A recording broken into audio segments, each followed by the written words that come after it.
Welcome back to Dynamic Steward Daily Video.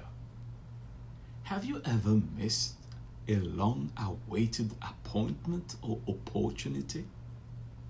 Think of how you felt about it.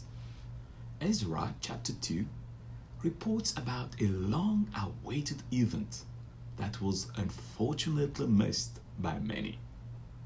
A great appointment can turn into the greatest disappointment. In the first chapter of Ezra, we read about the proclamation of Cyrus. Any of his people among you may go up to Jerusalem in Judah. No one was excluded from this opportunity of returning to the homeland after 70 years of exile. Chapter 2 gives a list of those who returned to Jerusalem. The list was long. 42,360 captives returned to Jerusalem.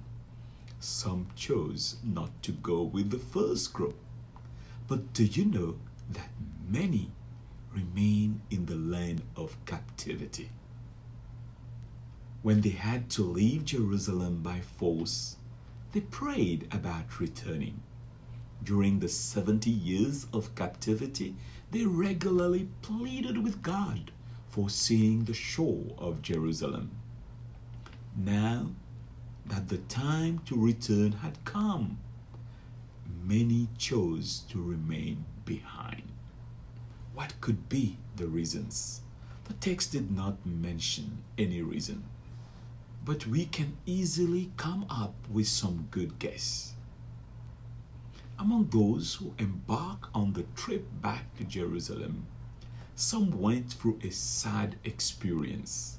We read in verse 62, these searched for their family records, but they could not find them, and so were excluded from the priesthood as unclean. Those priests who could not establish their affiliation to the family of Aaron the high priest were excluded from service. Can you imagine? After all these years of waiting and the long journey to Jerusalem, what a disappointment to be excluded. Dear friends, we have often complained about the conditions of life on planet Earth. We long for the lost Eden. Do you know that the signs are showing that we are going home soon? Would you choose to be part of the first party which will reach the promised land? What are the reasons that could make you to miss this life appointment? Let us check if our affiliation with Jesus, the heavenly high priest, is in good order to avoid any last-minute disappointment. Read the Bible daily and be ready for his second coming.